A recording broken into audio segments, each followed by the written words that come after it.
नमस्कार। आज की बात के एक और अंक में आप सभी का स्वागत है। मैं हूं आपके साथ धर्म प्रकाश। हिमाचल प्रदेश में जो अर्ली वैरायटी का सेब सीज़न है वो जुलाई में अब शुरू होने वाला है। कुछ ही दिनों में जो मार्केट में सेब की पैदावार है, सेब का जो फसल है वो पहुंचनी शुरू हो जाएगी। और हिमाचल प्रदेश के अलग अलग ज़िलों में अगर अभी तक का जो सेब प्रोडक्शन का इस बार का अनुमान अगर हम बात करें तो करीब करीब 3 करोड़ 66 लाख पेटियाँ सेब की इस बार प्रोडक्शन होनी है। ये फील्ड रिपोर्ट्स अभी तक जो आई है उसके मुताबिक ये अनुमान लगाया गया है। इसमें पहले नंबर पर शिमला है, दूसरे नंबर पर कुल्लू है और तीसरे नंबर पर किन्नौर है।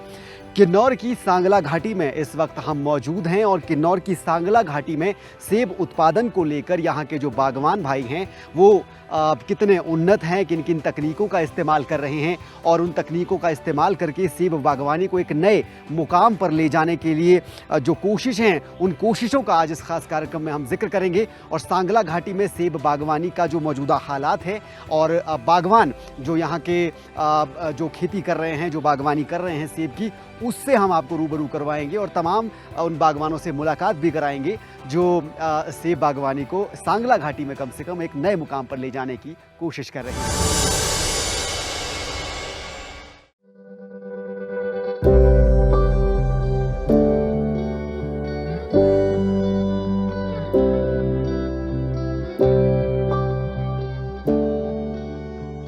सेब बागवानी हिमाचल की आर्थिकी का एक बहुत ही महत्वपूर्ण हिस्सा है। हिमाचल के ज्यादातर जिले सेब बागवानी के लिए बेहतरीन जलवायु प्रदान करते हैं। इसमें शिमला और कुल्लू के बाद किन्नौर जिले का सेब देश भर में काफी प्रख्यात है और किन्नौर में भी सांगला घाटी के सेब की अपनी एक अलग पहचान है। किन्नौर की सांगला घाटी में बागवान सेब बागवानी के साथ साथ केसर की भी खेती करने के लिए जाने जाते हैं और इसका जिक्र प्रधानमंत्री नरेंद्र मोदी ने हाल ही में अपने मन की बात के कार्यक्रम में भी किया था। साथियों, अब जब सेबों की चर्चा हो रही है तो आपने किन्नौरी सेब का नाम जरूर सुना होगा। सेब के लिए मशहूर किन्नौर में केसर का उत्पादन होने लगा है।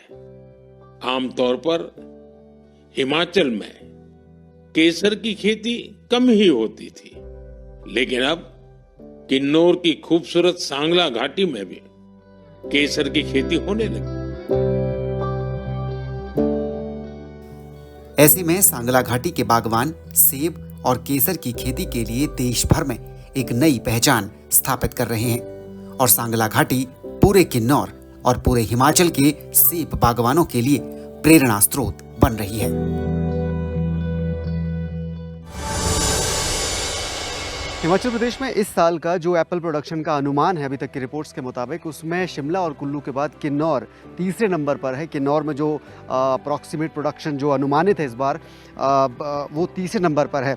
और किन्नौर की सांगला घाटी में जो सेब का उत्पादन है वो काफ़ी उन्नत तकनीक से किया जाता है। काफ़ी जो यहाँ के बागवान हैं वो जो एडवांस टेक्निक्स आ रही हैं सेब बागवानी की, उसमें काफ़ी ज़्यादा हाथ आजमाते नज़र आ रहे हैं, जिसका जिक्र अभी हाल ही में प्रधानमंत्री नरेंद्र मोदी ने अपनी मन की बात का जो कार्यक्रम उनका रहता है उसमें भी किया था। हमारे साथ सांगला घाटी के एक बहुत ही वरिष्ठ और बहुत ही पुराने सेब बागवान जो बहुत ही एक्सपीरियंस्ड हैं, अनुभवी हैं, अलग अलग टेक्निक से के जो एक्सपेरिमेंट्स हैं सेब बागवानी में वो करते रहते हैं।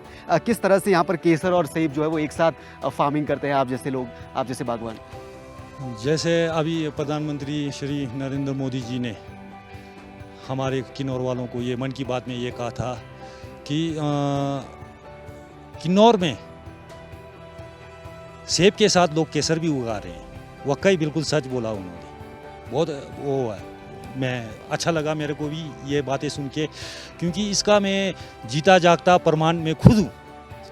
हाँ जी, तो मैं ये वाला जो मेरा बगीचा है, ये वाला बगीचे, इस बगीचे में मैं 3 किस्म का वो ज़मीन से तीन प्रोडक्ट लेता हूँ। इसमें मेरे 3 प्रोडक्ट, एक तो ये है कि एक्सप्रागस आप समझते हैं, ये एक यूरोपियन वेजिटेबल है। इसका रेट कम से कम 650 रुपये kg। ये ज़्यादातर एम्बेसीज 5 स्टार होटलों में इस तरह का बिकता है। इसको भी मैंने इसी ज़मीन में एक्सपेरिमेंट किया हुआ है, इसी में लगाया हुआ है। मेरे पिताजी ने इसको बार ऑस्ट्रेलिया और इजराइल से इसका सीड मंगाया था, तो इसको लगा दिया, तो आज हम सक्सेस हो गए इसमें भी, यूरोपियन वेजिटेबल में भी। तो उसके बाद पिताजी ने और अंकल जी, माताजियों की, मेरे माताजी और जो मेरे अंकल है, पिताजी है, इनकी बदौलत इन्होंने इसमें, खासकर मेरे पिताजी का ज़्यादा योगदान है इसमें, उन्होंने एक केसर भी लगाया। उन्होंने ये सोचा कि यार सेब के नीचे केसर किस तरह पैदा करूं, तो आज हम वो सक्सेस हो गए। सेब के नीचे केसर हमारा तैयार हो गया। तो हम इस बगीचे में, मेरे अभी फ़िलहाल ये 3 बीघे के करीब में मेरे केसर लगा हुआ। अभी मेरे पास सिर्फ 400 से 500 ग्राम केसर निकल रहा है। 400 ग्राम केसर में अब इस बगीचे से निकाल रहा हूँ। तो आप 1 ग्राम सोचो, आप हम बेचते हैं 500 रुपये। तो आप एप्पल भी ले रहे हैं और केसर भी तैयार कर रहे हैं। और ये जिक्र प्रधानमंत्री जी श्री नरेंद्र मोदी जी ने भी किया कि किन्नौर के लोग आपका केसर और सेब की खेती कर रहे हैं। तो वाकई सच बोला उन्होंने। तो मैं हमारे पूरा किन्नौर वासियों को यही कहना चाहूँगा कि आप सेब के नीचे केसर भी लगा सकते हैं, और सेब के नीचे केसर बहुत अच्छा परफॉर्म कर रहा है, ऐसा कुछ नहीं है। तो मैं आपको आगे भी बताऊँगा किस तरह का है। अब मैं आपको एस्परागस दिखाता हूँ यहाँ पर, जो आप यूरोपियन वेजिटेबल है, ये बहुत कम लोग जानते हैं। ये एस्परागस है, ये जो मैंने डाला हुआ है ये एस्परागस है, ये सेब के नीचे ही डाला हुआ है। अब ऐसा है, अभी आपको केसर दिखेगा नहीं, ठीक है जी। ये मेरे सारे यहाँ से नीचे ये प्लॉट है, ये केसर के प्लॉट्स है। हाँ, केसर, ये देखो एप्पल है, एप्पल के नीचे ये केसर, ये केसर है, ठीक है जी। केसर का क्या है मेन, केसर का एक ये मैंने चीज़ देखा, ये केसर ये गर्मियों में ये डोरमेंसी में जाता है और सर्दियों में पूरा आ जाता है। अब इसको मैं जुलाई में, ये जो है ना, ये देखो, ये जो सूखा हुआ है ना, ये आपका ये सूखा हुआ, ये केसर का हुआ है, ठीक है ना। अब इसको मैं क्या करूँगा, जुलाई में इसको केसर को निकालूंगा सारा। बल्लब्स केसर के होते हैं बल्लभ। अब 3 साल में इसको निकालना पड़ता है। 3 साल में निकाल के इसका कल्टीवेशन करो केसर को, दोबारा नए सिरे से। हाँ, दोबारा नए सिरे, इसके बल्लभ तैयार हो जाएंगे। एक बल्लभ से आपका 4, 5, 6, आपका अगर इसमें फर्टिलाइज़र अच्छा गया हुआ है, अच्छा वो हो रहा है, तो आपका एक बल्लभ से 5-6 बल्लभ ज़रूर निकलेगा। बाहर से, ऊपर से सेब है, ठीक है, चारों तरफ, और नीचे ज़मीन में केसर है। और प्रधानमंत्री जी ने एक वीडियो भी, एक फ़ोटो भी उसमें वायरल हो गया था, सेब और केसर। वो शायद मेरा ही होगा क्योंकि मैंने आगे भेजा हुआ था। अच्छा, ये जो केसर वाला जो काम है, वो सिर्फ यहाँ सांगला घाटी में रहता है या पूरे किन्नौर में? शायद आप किन्नौर में चल पड़ा हुआ है केसर, है ना जी। अब ये कितना निकल रहा है इसका तो मेरे को अनुमान नहीं है। तो पूरे किन्नौर का बागवान इसको अब अप्लाई कर रहा है। तो और हमारे यहाँ पर ये है ना, अभी थोड़ा आपको ऐसा दिख रहा है कि घास है, अब इसको हम मल्चिंग करेंगे क्योंकि अब खेतीबाड़ी में काफ़ी सारा काम है। एक तो लेबरों का बड़ा शॉर्ट चला हुआ है आजकल, तो इसके वजह से तो अब जुलाई में इसका खुदाई होगा। खुदाई हो के इसके बाद इसमें दोबारा से इसके बल्लभ निकालेंगे। तो बल्लभ निकालो आप 3 साल में केसर के। अब जुलाई में मैं जिस इसके बल्लभ निकालने के बाद, उसके बाद अगले साल क्या करूँगा, सिर्फ मैं जुलाई अगस्त में इसको पूरा तौलिया साफ़ करके, थोड़ा गुड़ाई करके साफ़ कर लूँगा। तो जो नीचे बल्लभ है वो दोबारा होंगे। 3 साल बाद फिर मैं दोबारा उसको खोद के बल्लभों को निकाल के फिर दोबारा कल्टीवेशन करूँगा।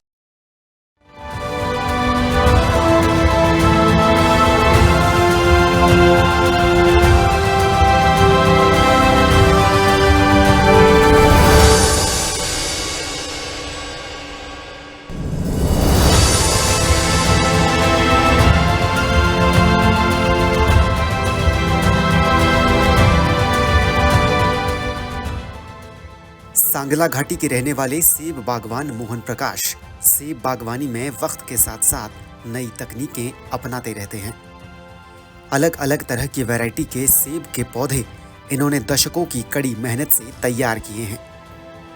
मोहन प्रकाश दूसरे बागवानों को भी सुझाव देते हैं कि बागवानी के क्षेत्र में अगर उन्नत बनना है तो एक किस्म पर निर्भर न रहते हुए पॉलिनाइजेशन जैसी तकनीकें अपनाकर अलग अलग वैरायटी के सेब तैयार करने पर ध्यान देना जरूरी है, ताकि बाजार की मांग के साथ साथ अपनी पैदावार को ज्यादा और बेहतर बनाया जा सके। ये वाला है ना, ये पिंक लेडी है, ये मैंने कलम किया हुआ। बिना पॉलिनाइजर का एप्पल का आना बहुत मुश्किल है, ठीक है जी। पॉलिनाइजेशन भी आपको प्रॉपर होना चाहिए। तो ये आपका रॉयल का पौधा है, इसके साथ मैंने पॉलिनाइजेशन किया हुआ है पिंक लेडी। और पॉलिनाइजेशन वाले पेड़े होते हैं, जैसे आपका हुआ ग्रीन स्मिथ हुआ, पिंक लेडी हुआ, आपका गोल्डन हुआ, है ना जी, रेड गोल्डन हुआ। अब जैसे रेड गोल्डन ये पुराने वेराइटीज़ है। अब नए वेराइटीज़ इतने मार्केट में आए हुए हैं, जैसे आपका पिंक लेडी हुआ, ठीक है जी, ग्रीन स्मिथ हुआ। ग्रीन स्मिथ तो आप लोगों ने सुना होगा, बिल्कुल ही हरा सेब होता है।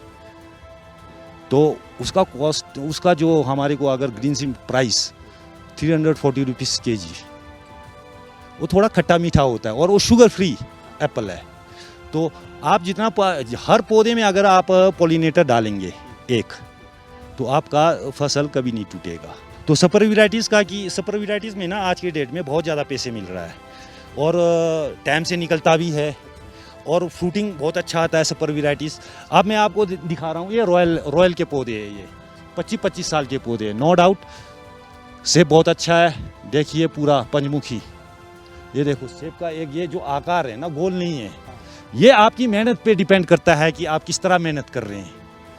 आप इसको अच्छा मेहनत करेंगे, न्यूट्रिशन अच्छा डालेंगे और आप प्रॉपर मेहनत करेंगे। और इसका कैनोपी देखो, इसका कैनोपी देखो, ये इसके चारों तरफ से सनलाइट जा रहा है। इस टाइम इसके लीव्स भी बहुत अच्छे हैं। तो आप जितना अच्छा मेहनत करेंगे उतना आपका रॉयल भी अच्छा पैसे दे देगा। कि इस हाइट में आपका मेमा हुआ, मेमा 2284, ये बगरे, और आपका ये अर्ली रेड वन, ये बगरे, ऐसे एप्पल यहाँ बहुत अच्छा परफॉर्म करेगा। हाँ, इसी जड़ को क्या, और यहाँ मैंने ग्राफ्टिंग कर दिया, ये देखो, ये ग्राफ्टिंग किया। ये ग्राफ्टिंग किसका किया मैंने? पॉलिनाइजेशन, वो पॉलिनेटर पौधा लगा दिया, ठीक है जी। अब ये देखो ना, वेस्टेज है, तो कुछ ना कुछ करने का है बस बगीचों में। मतलब पेड़ों की जड़ों से आपने नए पौधे यहाँ पर क्रिएट कर दिए।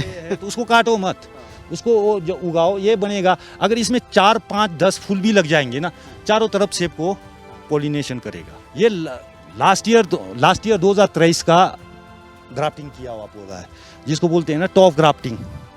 इस तरह का होता है, ये देखिए, एक टॉप ग्राफ्टिंग किया हुआ है। अच्छा है, मैनेजमेंट अच्छा है, पौधा ठीक है, स्वस्थ है। तो एक ही साल में एप्पल तैयार कर लिया इसमें। एक साल में ये दूसरे प्रोडक्शन आ साल में गई। इसका स्टार्ट हो गया एप्पल। तो ये है, तो आपको कुछ ना कुछ, अब यही पौधा देखो, इसका भी जड़ निकला हुआ था, ठीक है। इसको मैंने तैयार कर दिया, और इसको भी ग्राफ्टिंग करके मैंने वो पॉलिनेटर बना दिया ना। इसको ऊंचा मत ले जाओ, बस फूल लेना है इससे, ताकि पॉलिनेशन हो जाए प्रॉपर। मतलब जितनी भी ये नई नई तकनीकें हैं जो इस बागवानी क्षेत्र में इजाद हो रही हैं, उनका आप इस्तेमाल कर रहे हैं, उनके साथ आप चल रहे हैं। अब ये हमारा गोबर है, ये काऊ डंक है, ठीक है ना। इसके नीचे वार्म अर्थ बहुत है। अभी इसको ला के मैंने ऊपर डाल दिया। अभी थोड़ा ड्राई पड़ गया था, थोड़ा मॉइस्चर के लिए मैंने इसको खुला कर दिया, है ना। तो घास फूस भी इसी के ऊपर डाल दूंगा। तो ये एक अपना ऑर्गेनिक केंचुआ, वर्मी कंपोस्ट, जो ब्लैक डायमंड बोलते हैं ना, ये तैयार हो रहा है। जितना आप ऑर्गेनिक फर्टिलाइज़र डालेंगे ना, उतना पौधों के लिए ठीक है। केमिकल तो आपका आज डालेंगे, कल डालेंगे, तो आपका सॉइल को भी प्रॉब्लम हो जाएगा। अब ये देखिए, आपने 25 ईयर्स के पौधे देख लिए 25 साल के। आप 7 साल के पौधों में आप वो देखो, आप ये इसकी उम्र 7 साल है अभी, और 7 साल है। 7 साल में देखो, इसका देखो ना कैनोपी। अब ये आया 111 का प्लांट है। ये 111 के प्लांट में आप देखो, आप इतने छोटे उस प्लांट में कितना अच्छा हुआ है, क्योंकि ये आपने पूरा नया ले लिया ना, आप ट्रेडिशनल पे नहीं गए। आप 111 का पौधा है, विदाउट मैंने आपका इसको सपोर्ट डाला हुआ। अगर आपका N9 डालते तो उसमें आपको सपोर्ट डालना पड़ता। देखो 111 का पौधा है, बड़ा अच्छा परफॉर्म कर रहा है। सेब पूरा लदा हुआ है चारों तरफ। ये तो चलेगा 30-40 साल चलेगा, आप जब तक आपका वो होगा। जितना अच्छे से आप रखेंगे उतना ज़्यादा लाइफ वैल्यू रहेगी इनकी। ओके, हम ऐसा है कि अपने खेतों में राजमा भी उगाते हैं, मटर भी उगाते हैं, और उसी में हाँ मटर भी ओगला भी उगा रहे हैं, फाफरा भी उगा रहे हैं, उसी में हम सेब भी तैयार कर रहे हैं। तो इस कंडीशन में M9 हमारे यहाँ सक्सेस नहीं है। क्यों नहीं है? क्योंकि M9 के लिए पूरा बिल्कुल ही आपका जो नीचे वाला जो तौलिया है ना, बिल्कुल साफ होना चाहिए, उसमें घास घूस कुछ नहीं होना चाहिए। जैसे आप जो गोभी और टमाटर तैयार करते हैं ना, बिल्कुल अगर खरपतवार अगर ज़्यादा हो तो गोभी और टमाटर का वो सारा वो तो खुद ले लेगा।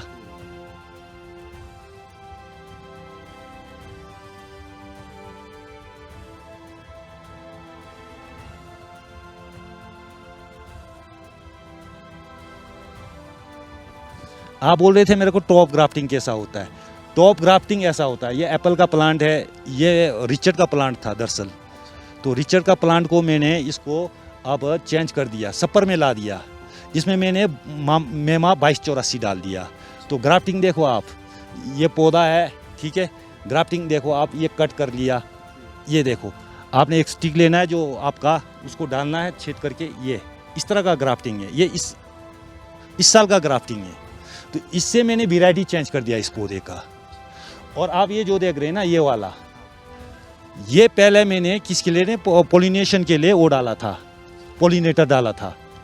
तो पॉलिनेटर को मैंने नहीं काटा, ये पिंक लेडी का है। अब ये तैयार हो जाएगा, ये पॉलिनेटर ऐसे ही रहेगा, इसके द्वारा अच्छा हो जाएगा। मैं आज के डेट में मैं हर बागवानों को यही कहना चाहता हूँ कि हर पौधे के साथ, हर पौधे में एक आप पॉलिनेटर ज़रूर डालो। करीब करीब 5 से 6 हज़ार करोड़ का जो इनपुट है हिमाचल की जीडीपी में, वो सेब बागवानी का रहता है। और सेब बागवानी में जो बहुत सारे ये पुराने मुझे लग रहे हैं पेड़, कितने कितने साल पुराने हैं ये देखो, ये वाले प्लांट है ना, ये वाले प्लांट है, ये वाले प्लांट, ये वाला प्लांट कम से कम 50 साल का प्लांट है। हाँ, तो 50 साल का प्लांट में भी अगर आप, मैं वही बता रहा हूँ, आप अगर न्यूट्रिशन मैनेजमेंट अगर आप ठीक करेंगे तो 50 साल के प्लांट में भी एप्पल इस किस्म का आएगा, ठीक है। तो आपको न्यूट्रिशन मैनेजमेंट करना बहुत ज़रूरी है। तो आपको मैंने 25 साल के पौधे भी दिखाए, 5 साल के भी दिखाए, 7 साल के भी दिखाए, 1 साल के भी दिखाए, 50 साल के भी पौधे दिखाए। इस वाले 50 साल के पेड़ से, पौधा तो इसे क्या ही कहूँ मैं, ये तो पेड़ है अच्छा खासा, कितना एक इसमें प्रोडक्शन जो है वो निकल जाएगा?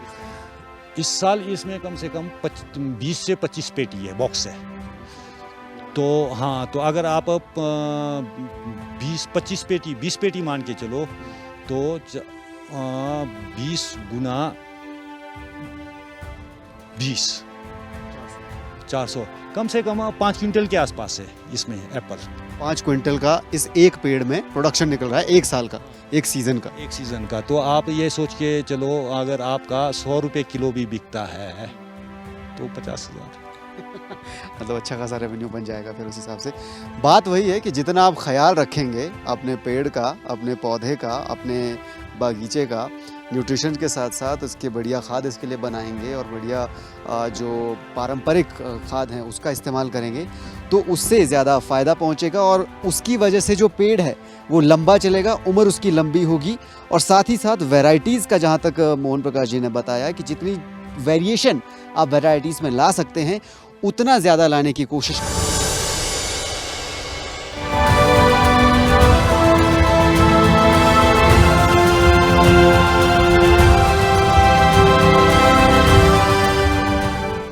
पौधा था, ठीक है, इसको मैंने पहले कलम डाला था आपका लप 2, ठीक है जी, ये वाला एप्पल है, ठीक है ना। तो ये यहाँ परफॉर्म अच्छा नहीं कर रहा है, थोड़ा खट्टा है, ठीक है ना, लीव्स। अब बाकी ये देखो, ये गाला है, ये गाला वैरायटी है। तो आप ऑप्शन में देखो ना, पहले ये था, यहाँ से इसको मैंने चेंज किया, ये बन गया। अब इसमें वैरायटी, जो वैरायटी है, ये मेरे को पसंद नहीं आया ये वैरायटी, क्योंकि इसमें रस्टिंग भी लग रहा है और प्लस अच्छा भी नहीं है। तो अब मैंने यहाँ वैरायटी चेंज कर दिया इसको दोबारा से। वही ऑप्शन वाली बात कि आपको अगर लगा कि नई प्रोडक्शन वैसा मिल रहा है तो आप चेंज कर दें। चेंज कर दिया, तो ये वैरायटी चेंज कर दिया। आज की डेट में जो आपका ना जो आप डालना है ना पॉलिनेटर, तो मैं कहता हूँ बेस्ट ग्रीन स्मिथ और पिंक लेडी। मार्केट रेट भी बहुत अच्छा है। जो बागवान है वो अपना रहे हैं इसे? तो संगला के लोग बहुत एडवांस हो गए, अब सबको पता लग गया कि करना क्या है हमने, ठीक है ना जी। बाकी दूसरे मैं आपको यही बता रहा था, आज के डेट में अगर आप समय के अनुसार नहीं चलेंगे ना, तो अगर जैसे पुराने सेबों का है ना, जैसे आपका रिचर्ड हुआ, रेड हुआ, क्योंकि सुपर वैरायटीज ने दस्तखत दिया ना, तो सुपर वैरायटी अब जैसे अमेरिका से आ रहा है सेब, ठीक है ना, उसके बराबर तो हमारे को लाना ही पड़ेगा ना, तो उसके लिए लाने के लिए हमारे को चेंज करना पड़ेगा अपना। मतलब जो उपभोक्ता है उनके टेस्ट के साथ अगर आपको चलना है बतौर बागवान, तो आपको वैरायटी में चेंज अपने हिसाब से लाना पड़ेगा। जो टेक्निक आ रही है नई नई बागवानी की फील्ड में, उसको अपनाना पड़ेगा। ट्रेडिशनल लेके चलेंगे तो फिर बराबरी नहीं कर पाएंगे, ना ही कंज्यूमर उसे लेगा और ना ही आपकी इनकम जो है उस लेवल तक। आज के डेट में देखो, मैं बताता हूँ, जे.एन.के हमारा सबसे एक ऐसा वो बनेगा जो कश्मीर का ना सबसे ज़्यादा अब नई वेराइटीज़ों पे काम कर रही है। वो बागवान बहुत ज़्यादा कर रहे हैं। अब जैसे अब सेब में भी बहुत वेराइटीज़ आ गए, आपका जैसा हो गया गाला वेराइटीज़ों ने ना सुपर वेराइटीज़ को पीछे रख दिया। हाँ, एक टेस्ट ही अलग है ना गाला वेराइटीज़, और जल्दी निकलता है टाइम। और मैं सोचता हूँ ना, अगर जिसके पास लैंड होल्डिंग ज़्यादा है तो वेराइटीज़ ऐसा रखो एप्पल को ना, आप 1 महीने के सीज़न को आप 3 महीना खींचो, मेरा अनुभव है। क्यों? आप लॉन्ग खेलो उसको। हम एक ही वेराइटीज़ लेते हैं, जैसे आपका रॉयल ले लिया, तो जब आपका हार्वेस्टिंग सीजन आ जाता है अक्टूबर, अगर 1 अक्टूबर से आपने हार्वेस्ट स्टार्ट कर दिया तो 20 अक्टूबर में आपका हार्वेस्टिंग खत्म, फिनिश। क्योंकि दूसरा वेराइटी आपके पास है ही नहीं, तो क्या करेंगे आप? एक ही वेराइटी पे गए थे ना आप, बस खत्म। अब उस बीच में आपका रेट्स का भी ऊपर नीचे होता है। हाँ, रेट्स का ही मैं पूछना चाह रहा था आपसे कि जैसे अलग अलग हाइट जो ऑल्टीट्यूड होता है उसके हिसाब से सेब का जो बागवानों का जो चॉइस होता है वैरायटी का, वो भी बदलता जाता है। एक स्पेसिफिक हाइट वाले ऑल्टीट्यूड में बागवान अलग वैरायटी उगाएंगे, थोड़ा और हाइट में जाएंगे तो थोड़ा अलग हो जाएगा। रेवेन्यू के हिसाब से, इनकम के हिसाब से आप क्या सजेस्ट करेंगे प्रदेश के बागवानों को अलग अलग ऑल्टीट्यूड में, कि वो तकनीक के साथ चलने के लिए, कंज्यूमर के टेस्ट के साथ बराबरी करने के लिए कौन कौन सी वैरायटीज़ है जिनको अपनाना शुरू करें? क्योंकि ट्रेडिशनल में तो आप चल ही रहे हैं, नई वैरायटीज़ बाहर से जो आप बता रहे हैं कि अलग अलग वैरायटी आपको लगानी चाहिए, 2-4 कुछ ऐसे नाम जो आप सजेस्ट करेंगे कि आपको इसमें। मैं आपको यही बता रहा हूँ ना, अगर आपके पास लैंड ज़्यादा है तो आप वेराइटीज़ों पे जाइए, लंबा खेलिए, गेम लंबा खेलिए सेब को। आपका उस हिसाब से आपका ना मार्केट का भी पता लग जाएगा, मार्केट ऊपर नीचे होते रहता है। अब जैसे अक्टूबर महीने में मार्केट अगर 1400-1500 का है, 2000 का है मान लो, तो वही रहेगा। अगर नवंबर में वो उछाल मार दिया मार्केट में, तो आपके पास तो एप्पल है ही नहीं, तो आप क्या करेंगे? कहने का मतलब ये है कि जैसे शेयर मार्केट में आप पैसा लगाते हैं ना, तो इनका कहने का मतलब ये है कि एक साथ एक ही कंपनी में एक ही तरह के शेयर खरीदने से अच्छा है कि अलग अलग में आप पैसा लगा के रखिए, क्योंकि एक अगर गिरेगा तो दूसरा चढ़ेगा, एक में रिस्क अगर कम होगा तो दूसरे में ज़्यादा होगा, एक से बेनिफिट कम होगा तो दूसरे से ज़्यादा मिल जाएगा। हिमाचल प्रदेश का जो टोटल इकोनॉमी है उसमें जो इनपुट है सेब बागवानी का, उसका योगदान करीब 5 से 6 हज़ार करोड़ रुपए के आसपास रहता है। और काफ़ी ज़्यादा इम्पॉर्टेंट जो बागवानी है प्रदेश की वो रहती है सेब प्रोडक्शन, सेब बागवानी। खासकर अगर हम बात करें, सीज़न शुरू होने वाला है 15 जुलाई के आसपास से सीज़न जो है वो अपने पीक पर पहुँचना शुरू होगा। इसके लिए हाल ही में बागवानी मंत्री ने तमाम अधिकारियों के साथ एक बैठक भी की थी, और सेब सीज़न को लेकर बागवानों को किसी तरह की दिक्कतें ना आए, किसी तरह की परेशानी ना आए, इस बात का खास ध्यान रखा गया है। इस बात को लेकर अधिकारियों को जरूरी दिशा निर्देश दिए गए हैं। तो हिमाचल प्रदेश में खासकर किन्नौर में सेब बागवानी क्या नया रूप ले रही है उसके बारे में आपको हमने बताने की कोशिश की, समझाने की कोशिश की, इस कार्यक्रम के जरिए रूबरू करवाने की कोशिश की। और उम्मीद है कि सेब बागवानी को लेकर आपके जितने भी शंकाएं थी, जितने भी डाउट्स थे, वो दूर हुए होंगे और काफ़ी कुछ नया सेब बागवानी को लेकर सीखने को मिला होगा। यही हम इस कार्यक्रम के जरिए आपसे उम्मीद करते हैं। आज के इस खास प्रोग्राम में, खास कार्यक्रम में अभी के लिए फिलहाल इतना ही। दीजिए इजाजत, नमस्कार।